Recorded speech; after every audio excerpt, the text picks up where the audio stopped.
digging deeper into the conversations, trends, and ideas impacting Manhattan and the Flint Hills. This is Within Reason with Mike Matson on News Radio, KMAN. Double career households are not a new phenomenon. They've been around for decades, as have been the inherent challenges of what to do with the kids while their parents are at work. The fledgling Flint Hills Childcare Business Initiative here in Manhattan started as an idea. It then evolved into an incubator, then Accelerator. It has involved a host of stakeholders and community partners. They broke ground last month.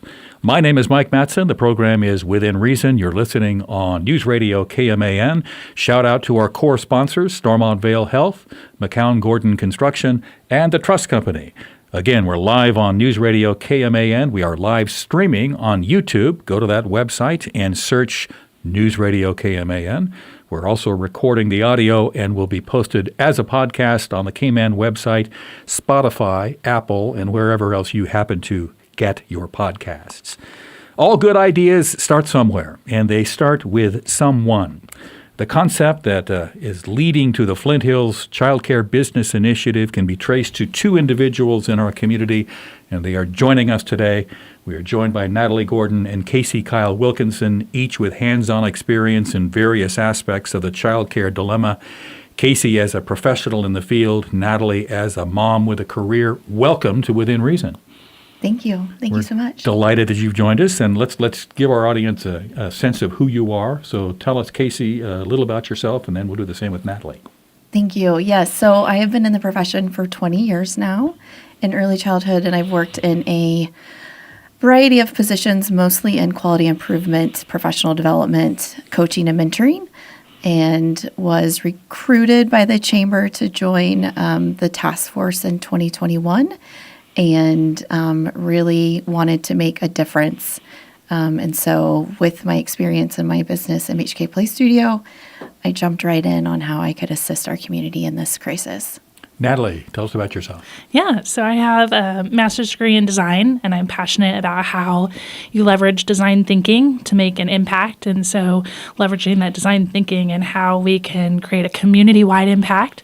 So back in 2020, I became a mom to twins, and 2020 was a very tough time for the childcare profession and industry. And then as a parent with two infants, it was extremely hard to find childcare. And so when I went into the private sector after working at K-State, I met Kasey, and the Chamber recruited me to also join this childcare task force. And so I came from a parent perspective, as well as working for a small business in the private sector, of the challenges that childcare presents to parents. We will get into sort of the chronology of how the business initiative came about, and we'll talk about some of the challenges that are inherent with getting that thing up and going. But let's talk just a little bit about the notion of childcare writ large in our community. How big of a problem is it, Kasey? It's a very big problem, and I think what was initially, or some sense still misunderstood, is this isn't a Manhattan or a Kansas problem. This is really a national crisis and really came to the forefront during COVID. And we were an unstable profession pre-COVID, and then add in a worldwide pandemic. And now we have an even bigger crisis on our hands where we lost a lot of educators, family child care providers due to the stress. And when you think about just the notion of the individuals that are involved in the human resources that provide daycare, Kasey, give us a sense of, can you generalize in terms of those providers and what they look like and how they approach that work? I think we're all very passionate about children and families, supporting children, creating environments for children that are meaningful, safe, healthy. You know, our state regulations really focus on the health and safety aspect. And during COVID, as we all know, it was unknown on what was best practice. And every day we were getting new information. So every day we were having to pivot and change the way that we serve children and families. And it was, needless to say, one of the most stressful times of not only just humans in general, sure. right? But then those of us that were caring for children and families and trying to keep ourselves healthy while caring for children and families and keep the world going. I mean, we were considered essential workers during that time, and didn't get a real reprieve from the daily stressors.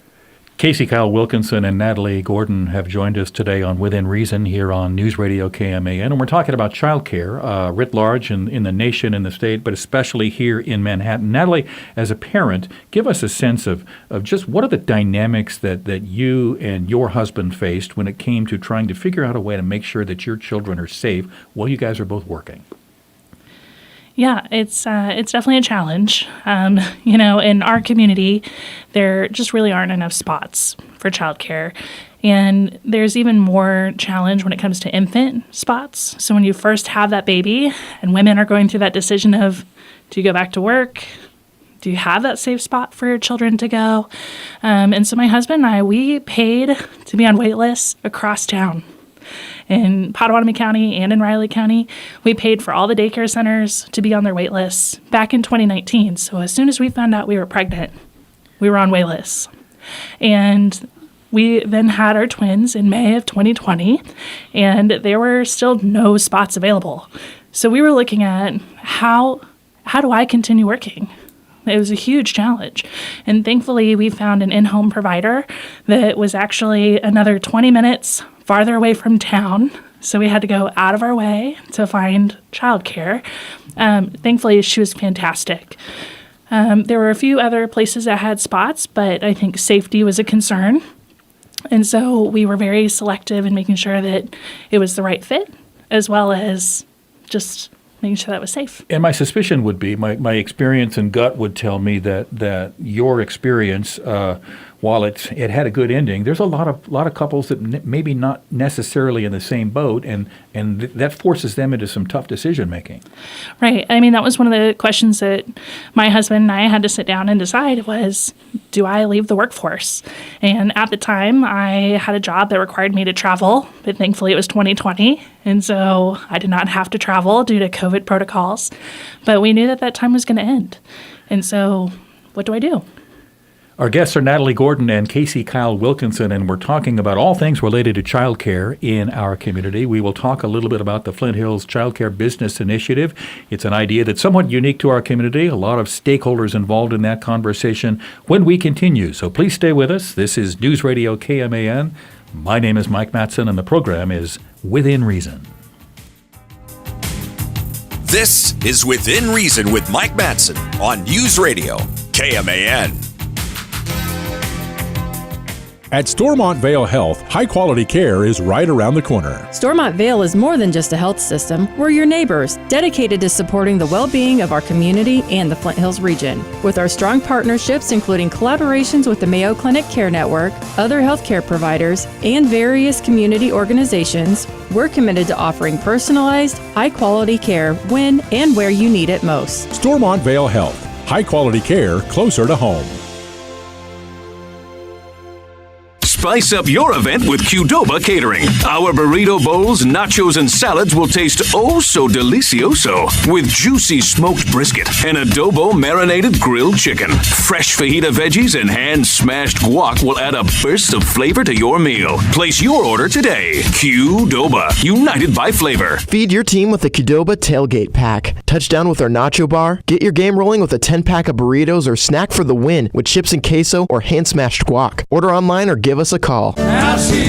Larry, Steve, and Rudy, the Gatlin brothers, have dazzled audiences for more than 69 years, accruing a lifetime of noteworthy achievements in their storybook career, including a Grammy for Best Country Song. The Gatlin brothers have entertained audiences on stages all over the world, from the Grand Ole Opry to Carnegie Hall. Don't miss the Gatlin Brothers Country and Christmas Show at Kansas State University's McCain Auditorium, Friday, December 6th. Buy tickets online, by phone, or at the box office. Sponsored by Strecker Nelson West Gallery and Custom Frames. All the way to the goal in the throwdown. Man, He's open for three. Yes! Yes! a Wildcat. 3 seconds to go. Scoop shot. Yes! And the buzzer. Be a part of the Wildcat voyage right here. Now goes back in. There's the lob and the throwdown. On your home for Kansas State Wildcat basketball. The Cats play here. 1350 AM, 93.3 and 93.7 FM. This is News Radio KMAN. KMAN's Morning News, tomorrow morning 6 to 9. This is Within Reason with Mike Matson on News Radio, KMAN. Our guests are Kasey Kile Wilkinson and Natalie Gordon. They are both Manhattan residents and are the two individuals that were at the very beginning of the conversation of childcare and how to deal with it as a community in our community. You guys had both mentioned that you were on a chamber task force 4 or 5 years ago that led eventually to what we now know as the Flint Hills Childcare Business Initiative, which we'll get into. But let's go back to 2021 and that original task force. Natalie, what was the charge of that group? So originally that first meeting was just to introduce all the people at the table. So a lot of the agencies that deal with childcare.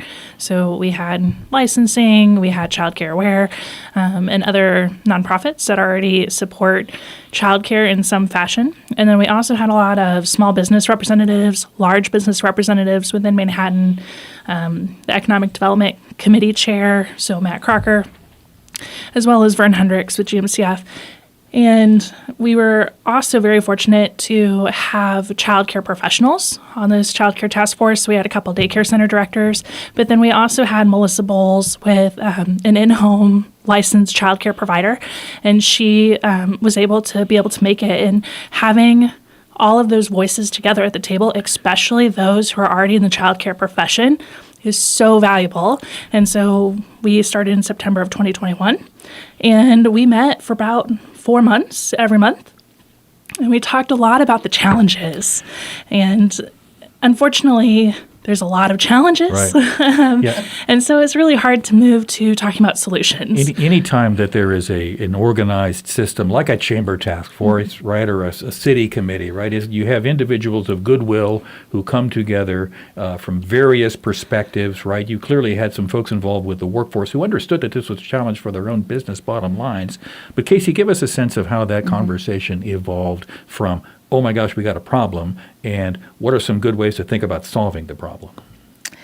Absolutely. I think what was beneficial this task force was the fact that there were some business owners in the room that really saw this as a need for not only their own business, but for the community. This is, I've joked, my 5th and last childcare task force. So I've sat on these multiple times, and what was very beneficial was having business owners in the room that said, no, we're not only going to talk about the challenges, we need to get creative and think about solutions. Mm-hmm. And that's really what pushed us forward outside, those of us that are, when you're in your day-to-day and you're like, oh, there's so many brick walls, or it's hard to get on that creative side of things and think differently. And I think that was great to sit in a room with individuals that really wanted to look at a way to solve it here. Because the default, and you guys have been involved in these conversations, as have I in my career, right? The default in those conversations is to spend some time identifying the problem and then spend some time identifying the solution, checking the box and moving on, right? And so in this case, the solution on the surface was, we need more daycare slots. We need more childcare slots, right? How do we get to that? So help us, Natalie, understand a little bit about how that conversation evolved into what we now know as the Childcare Business Initiative. Yeah, absolutely. So within that task force, one of the main conversations was, well, okay, let's just build a static daycare center. But the problem is the need of childcare spots is much, much greater in our community than one childcare center. And we needed to think bigger. So how do we create a system that supports the profession to create a lot of childcare spots?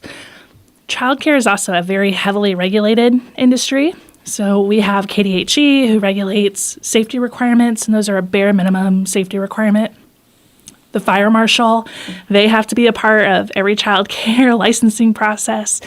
And as a parent and somebody with a design background, I invited Kasey out for coffee and picked her brain. So I asked all of the questions, from very, very basic questions to very, very detailed, systematic questions, just to figure out all of these problems. Get all the data in the room. Yes. And help me understand, as somebody who is not from the childcare industry, how is this problem so great? And so from there, we started spitballing ideas just back and forth until Kasey looked at me and was like, well, actually, that is something that we might be able to do. And so together we were able to brainstorm a pathway forward, but it's still very gray. We weren't sure how to move forward. And I think that's where the Childcare Task Force, where we had people in the chamber and business owners, there's a lot of people there that, I think it was finally a solution that was, it's not just a building. Fair it's enough. Something bigger. Absolutely. Our guests are Natalie Gordon and Kasey Kile Wilkinson, and they are the two individuals in our community that more than anyone else are to be credited with helping come up with the idea that will lead to what will become the Flint Hills Childcare Business Initiative. Kasey Kile Wilkinson is a professional in the industry. Kasey, we just heard Natalie describe a little bit about kind of what led to that. So give us a sense of what actually moved the conversation from we need to build a building to we need to think about more providers. Mm-hmm. Yeah, so when you think about building a building, and that was one of the conversations that we continued to have during our task force meetings, was the fact that a lot of programs in our community and nationally are not at capacity because they can't find teachers to be in a classroom. So we still had centers here that had classrooms that were closed. So it wasn't only just a capacity issue, it was a workforce issue, an economic development issue. We can put all the buzzwords around it that we need to, but workforce was a huge conversation around how do we not only provide more slots for our community, but how do we also foster and recruit individuals that want to work in the field, feel comfortable working in the field. 99% of us that are in the field went in, I have my master's degree, I went into it to understand the science behind children development. How do I educate children from birth through age 8 in a, imagine having 5 toddlers that you're in charge of, right? And so we didn't go into the administration fiscal management side. And so family child care providers are, generally speaking, everything, right? And it's a tough field when you're working 10 to 12 hours a day, and then you also have to figure out the business perspective. And so really thinking through, CCDBG, which is a federal funding source at the national level, and how that funding transfers to the state.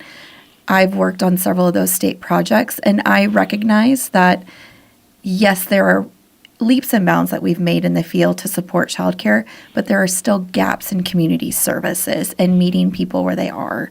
And so that conversation of what if we changed our focus and really got involved with someone at the very beginning and helped them become a business owner in childcare. And that's sort of what led to, I think, the initial, when that initial idea surfaced through your task force, the word that was surrounding it was incubator, right? Because that was sort of a word that people could get their arms around. They understand what that means from an entrepreneurial perspective, from a business perspective. It has evolved over time.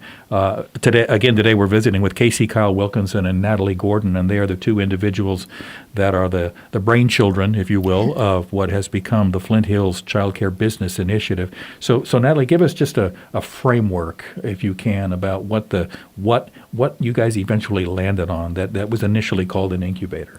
Yeah, absolutely. So I think the first challenge is workforce. So if we had more childcare providers in the industry, we could have more childcare spots, right?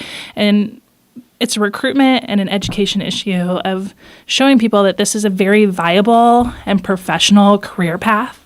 And not only do you have to take it as a career path, but you can become your own business owner. Now, that can sound intimidating for a lot of people. Hey, start a business. And what we find when we spoke to a lot of in-home providers, so we had a focus group, a lot of those providers found the profession when they were starting their own families. And so they saw a way of being able to stay home, raise their children, but then also become a business and provide additional childcare for the community. And so the question is, how do we recruit more people to join the profession of childcare? Because it's a great opportunity to start a business. And then, if you want to do this while your children are young, that's great. We hope that you stick with it once your children are in school. But even if you're a childcare provider for 5 or 7 years while your children are under the age of 5, that's okay. You now have viable skills to take back to the workforce because you know how to manage time, people, and money. And so taking that idea of recruiting people and then getting them started. So getting them started of, hey, starting a business is not scary. We have a program to basically hold your hand and walk you through it. And so that was the premise of this whole entire idea. And then to add on to it, there are some spatial constraints because the fire marshal typically gets involved in the licensing process. And we know that with Manhattan being a high rental community, it's hard to start a business in a rental. And so we also wanted to make sure that we had basically business suites ready to go for people who raised their hand and said, yes, I want to start a business, but I can't start it in my apartment. I can't start it in my home. Let's start it at this special space where we will be on site with you to start that business. Natalie Gordon is with us along with her friend and colleague, Kasey Kile Wilkinson, and they are the two individuals in our community that helped start the conversation about what has become the Flint Hills Childcare Business Initiative. Kasey, let's talk a little bit about Natalie's conversation related to this incubator concept. The idea is to take providers and give them skills. Give them opportunities that they otherwise would never have, right? So that's sort of the uniqueness of what we're looking at here, fair? Absolutely. I would also lean into when we think about a business owner, and even myself as a business owner, there are days that you feel very lonely because your challenges, yes, there might be another business owner that has those challenges, but they're completely different because everyone's business vision, mission is completely different. And so when we thought about family childcare, a lot of them they don't know what they don't know. They may have, as Natalie said, they got started because they had their own baby. They just said, you know what, I don't want to leave my home. I want to stay home with my child. But then financially, could I take care of a couple more to support my income, right? And so they get into licensing or childcare unbeknownst that there's a world of resources. Sure. And that was some of the things that we heard from those that joined our focus groups was, oh my gosh, I had no idea that Childcare Aware existed. I had no idea that Raising Riley existed. And so just hearing that and trying to help them connect the dots and being that hub of you want to start a family childcare, but you have no idea what's the paperwork, what's the policies and procedures the state requires you to have. Where's the mentorship? You know, I got really sick this summer, and I remember thinking, I wish I had somebody that could just pop in and make sure everything was running correctly in my business, right? And so it's the same thing for a family childcare provider. You know, you're in this high stress situation in your home by yourself.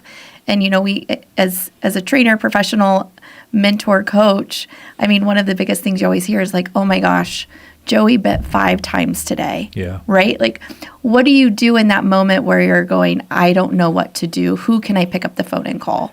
And if you've only been in it for a year and you don't know anyone else, you feel like you're isolated on an island. And that's really what we wanted to create was this community program that could be that face and support. It is. Is it safe to say that there just hasn't been? And I don't mean this as a disparagement. It's just a description. There just has not a lot of infrastructure built around the notion of daycare providers as professional individuals in the workforce. You're so true. You know, that was one of the biggest conversations last week when I attended the national conference. And even us that have been in the field, as we've always said, we ourselves are changing our language of, no, we have been in the profession for 20 years.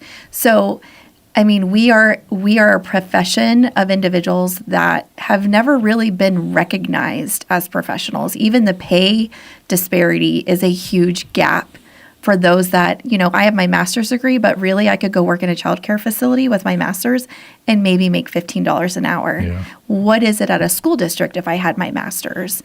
And so even from a wage perspective, we have a lot of systematic problems nationally. And as an industry, is that just culture driven? I mean, is that just we just haven't caught up with the rest of society? How do you attribute that what you just described? I think it's multifaceted. Again, the challenges that we talk about, there's so many challenges. And that was one of the conversations. And even the Bannon Foundation is doing work around this. But when we think about it, women generally have been at home.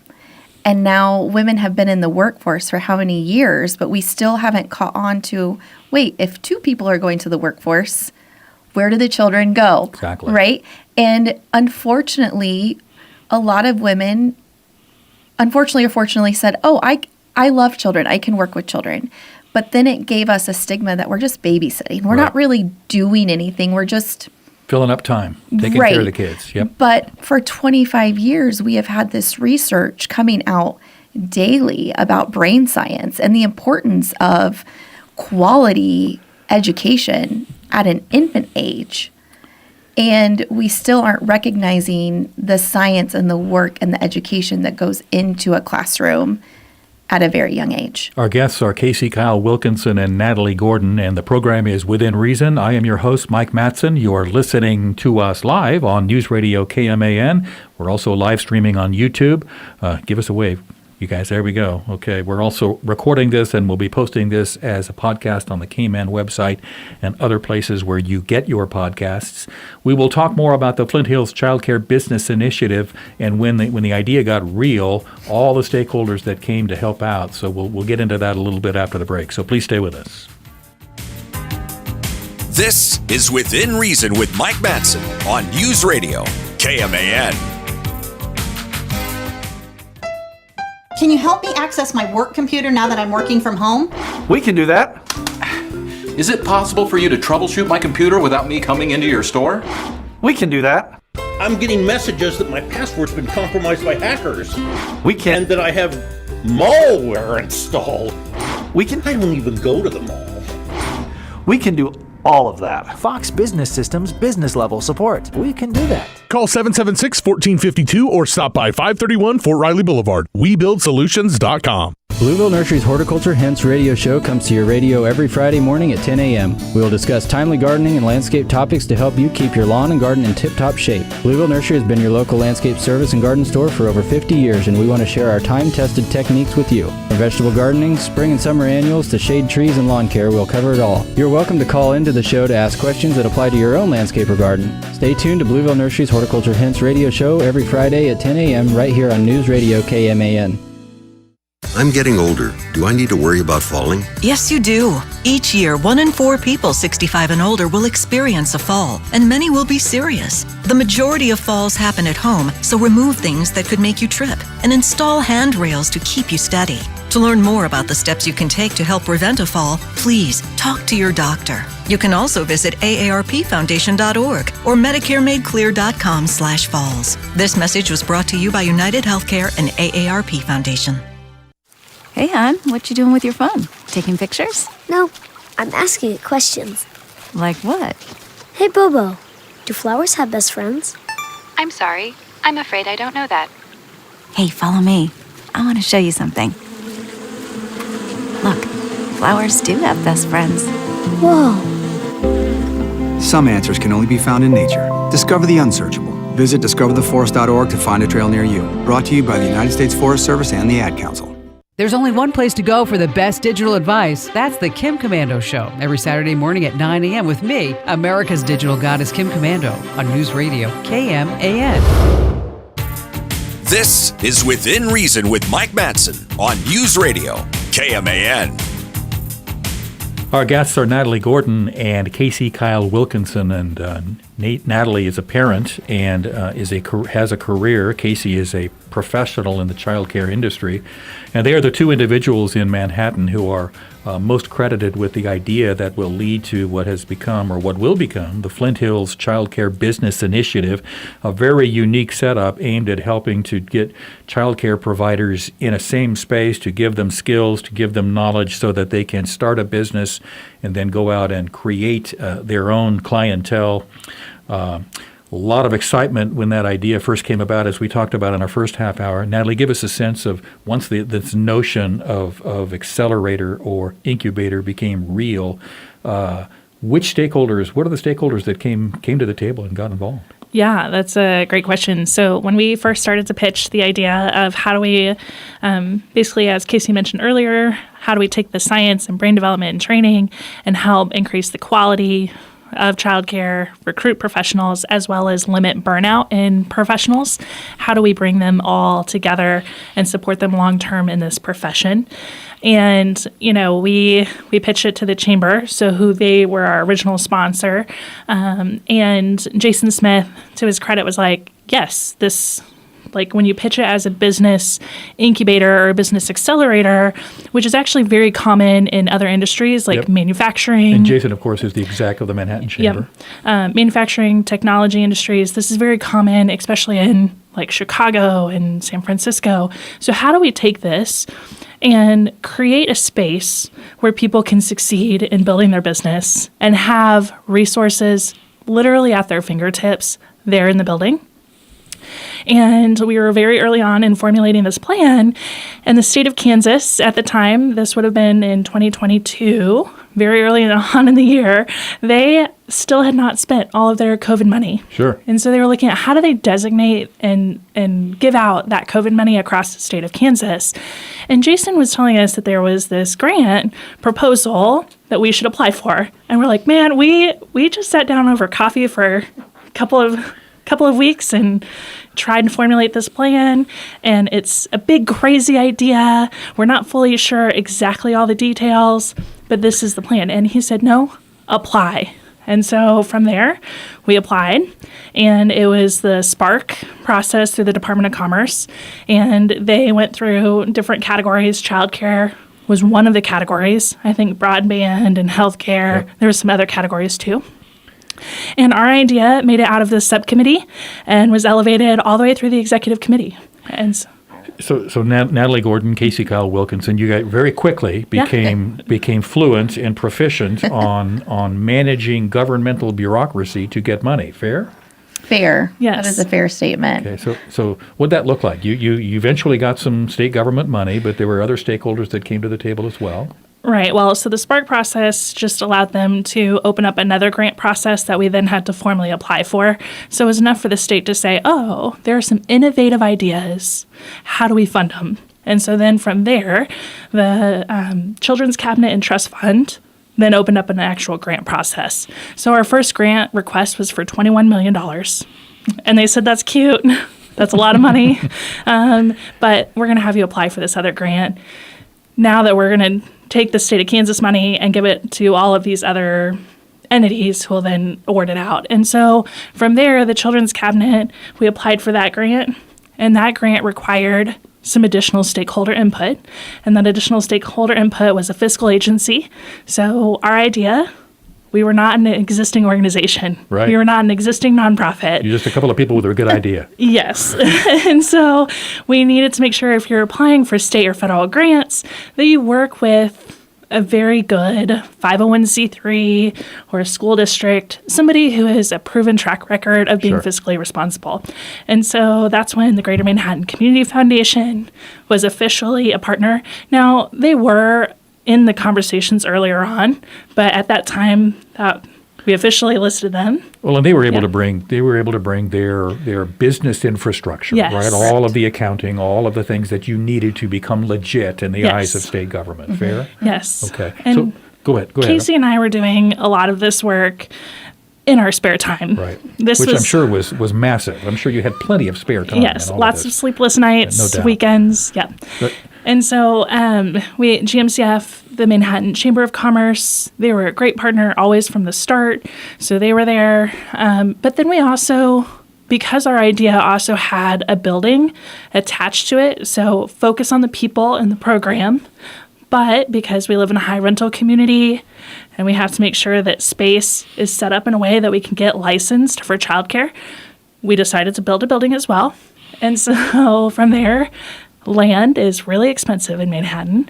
And so we found a partner with Ascension Via Christi. And so Bob Koppel, he worked with Matt Crocker in what that arrangement looked like for us to be able to have a collaborative partnership with Ascension Via Christi. Bob, of course, is the CEO of Ascension Via Christi here, and Matt, of course, is the CEO of Steel and Pipe Supply, big community player, philanthropically organized and eager to give back. So Kasey, give us a sense of, as you guys are building the plan to go after these dollars, clearly you're looking at state government. Was there a concern or a fear that this might be perceived only as just a sort of another government project? Oh, interesting question. Yes and no. I think it was one of the things that, at first applying for the funds with just an idea was somewhat intimidating. I've written and assisted with federal funding and grant writing at the state level before, and knew what needed to be done to write a grant of that caliber. And so I think, as Natalie said, it was challenging to really sit down and take this idea. We still joke, no, we're just the visionaries. We're not actually the implementers, because we also have our own jobs, businesses, lives, and families. Right. And so I kept saying, on the other side of it, being in childcare as long as I have, there's never been funding geared towards building a building. Never in... Ever. Right? And so I said, we cannot let this opportunity pass us by. We will never see this funding ever again. And that's really where in my brain, I kept saying, no, we have to push through. We have to figure this out and think differently about how we work collaboratively, because childcare does need government, private, and parent funds. Parents cannot hold the weight of a childcare bill. Our guests are Kasey Kile Wilkinson and Natalie Gordon, and they are the two individuals in our community that started the conversation that will lead to what will become the Flint Hills Childcare Business Initiative. It didn't take long, as I recall, in this work, for it start to gather attention around the state. People thought, man, this is sort of a unique duck. That had to make you feel good, Natalie. Yeah. So when we were researching the idea in early 2022, before we made our first proposal to the state for COVID money, when we did our initial research, there was nobody in the United States that had this robust program where you have a facility that you can just start up your business, it's ready to go, build a suite, as well as having that people-focused program on your success. And so never has that been coupled together. And, pitching this idea in the state of Kansas, I think the state at first looked at us like you're crazy because a lot of times they want to grant money to organizations that have a history.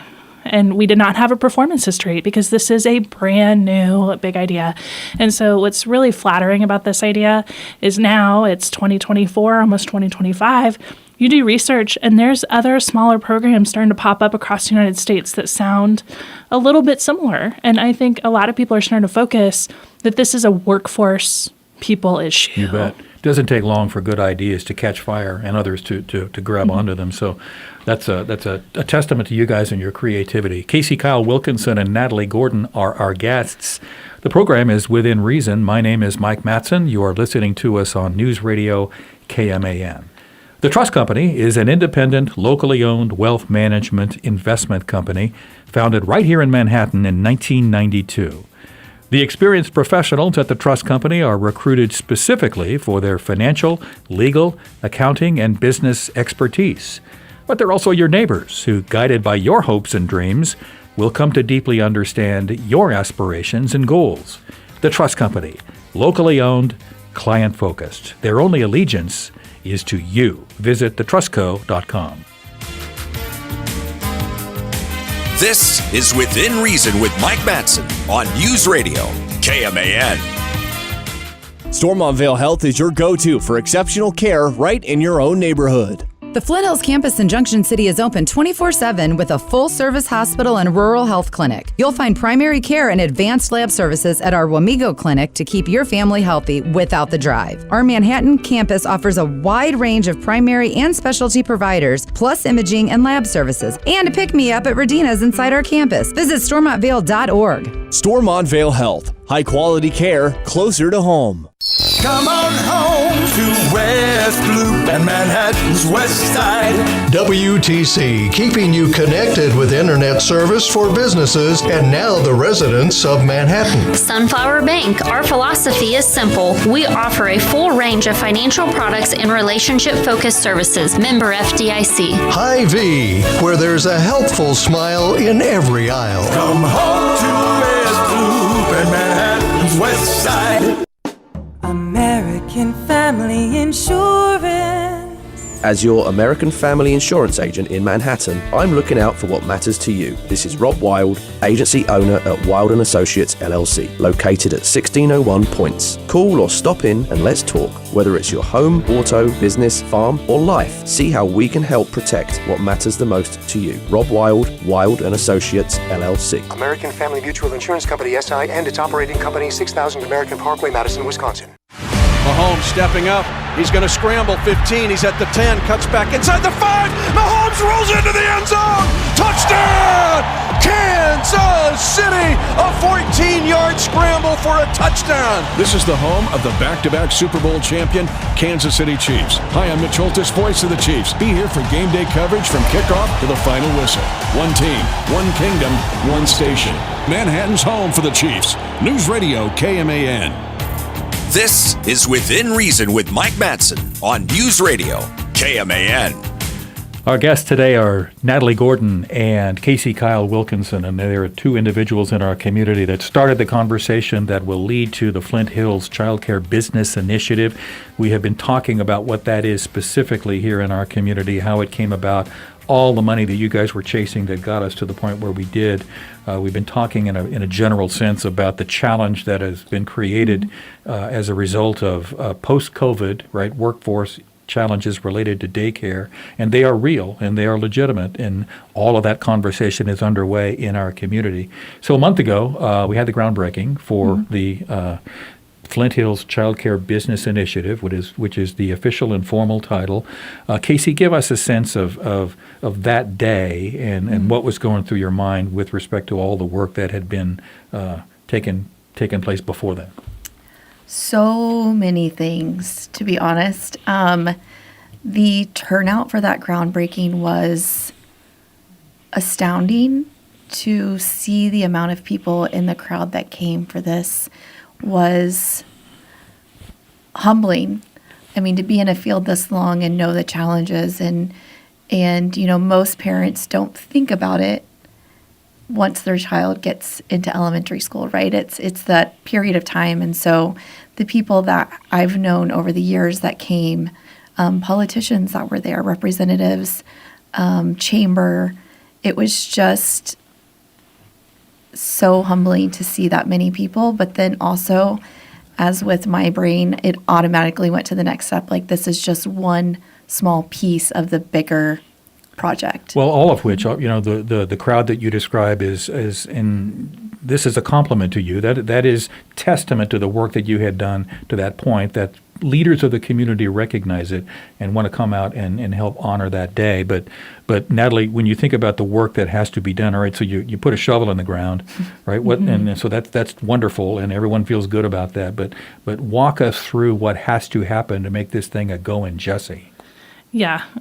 So I think everyone's excited about seeing bricks and mortar. It's easy to see progress. You know, what you don't see is the 3 years of work before that. Kasey and I spearheaded writing 6 grants. We secured 4 of those grants. And the last one was the one that we finally brought a grant writer in to come in and assist us. So it was a lot of legwork and advocacy, and we had a lot of other people who advocated for us. So it was an all hands on deck situation just to get funding to prove that this is a viable idea. Now that we are starting forward on a building, that's great, except there's more work, right? And in July, we were excited to announce that we finally hired an executive director. So we have Lisa Isaacson, who is our executive director. And so Lisa, she's been on board since July and ramping up, and we are now coming into November. So it's really exciting to see that we are focusing also on how do we support people. And so as we get this building started, a lot of the grant money went to the building. So the biggest question is, how do we continue sustaining the operations of the nonprofit work that has to happen, of the outreach, of recruiting people, of training people, of adding those additional supports to make sure people are successful in their business? And Kasey, do you have a sense of what that work might look like yet, or where is that conversation related to coming up with a plan that will lead to full-time operations? I think it's still in its infancy stage. In my work, when we initially drafted this out, my thought process to get us started was at least one executive director and then 2 outreach specialists, whatever title we wanted to give them, that really understood early childhood, the challenges, could mentor, develop training and support services. That was one of the biggest conversations at the focus group level, is what are the general needs or what's missing from services already in place. That's one of the biggest things in my career and thinking about this program was, how do we fill the gap, not duplicate what's already being done? And we heard a lot from directors and family childcare providers about what they feel they need. And so that programming piece is still unknown of how we fund that piece of it. How do we get this sustainable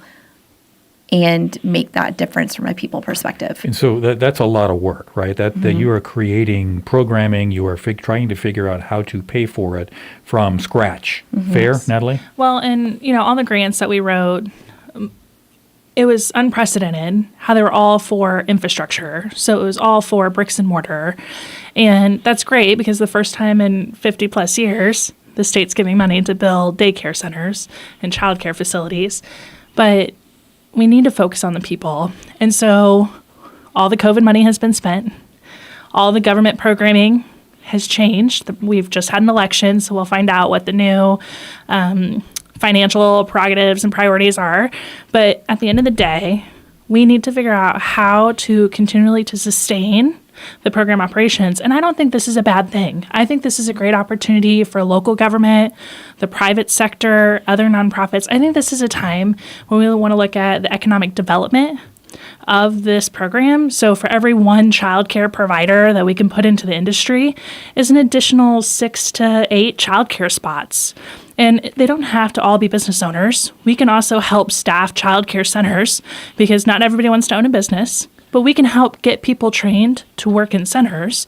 And so if we can invest in those people, if we create those 8 childcare spots for every one provider we get into the industry, those are 8 more families that all of a sudden mom can go back to work.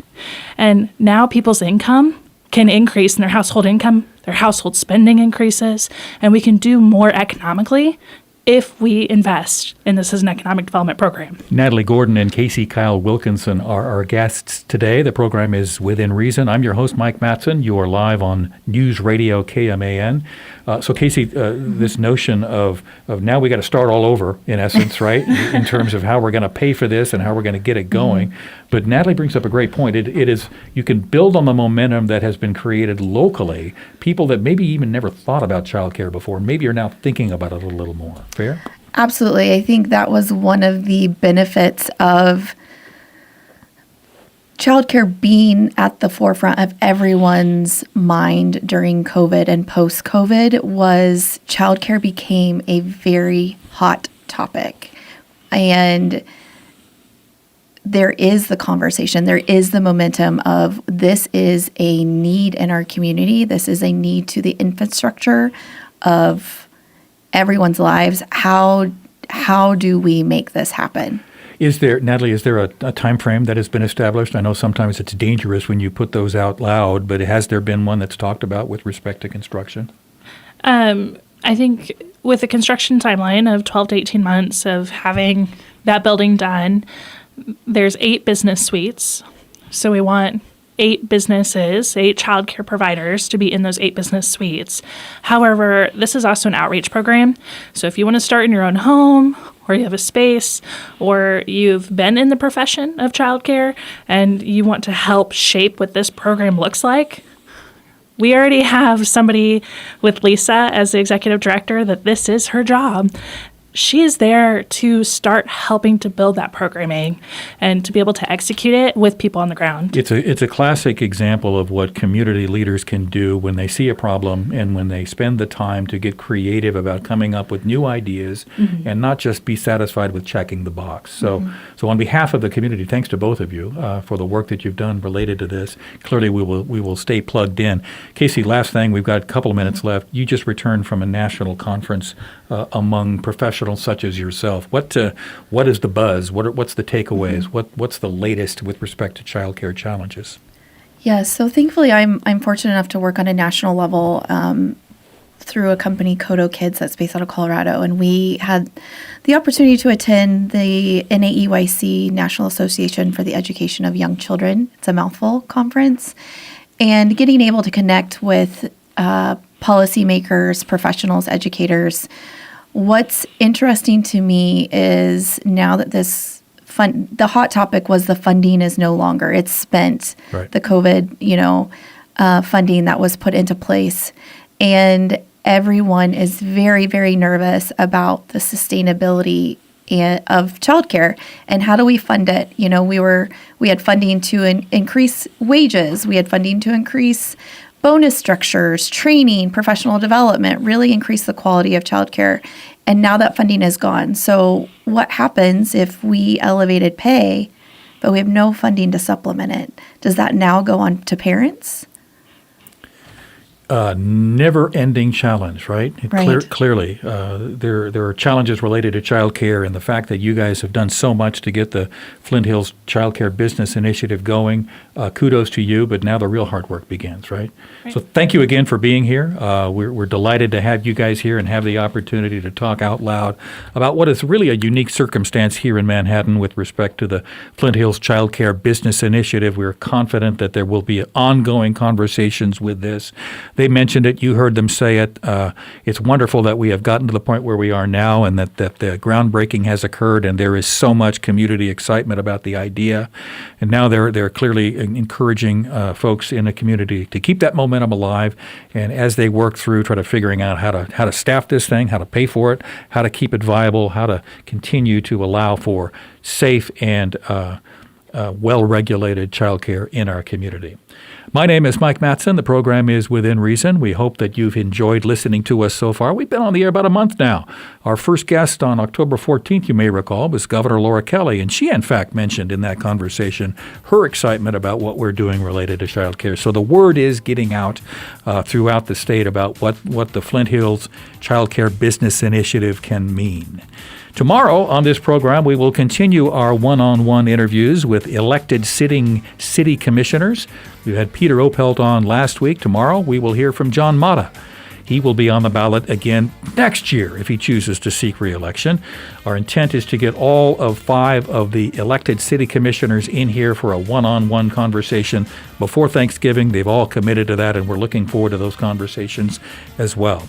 On Friday, we'll continue our deeper dive into community issues. We'll talk about parks and recreation with Gail Urban and Aaron Stewart. Gail chairs a foundation aimed at parks and rec. Aaron Stewart manages the city department. This is Within Reason on News Radio KMAN. The Ramsey Show's coming up next on News Radio KMAN, Manhattan, Kansas.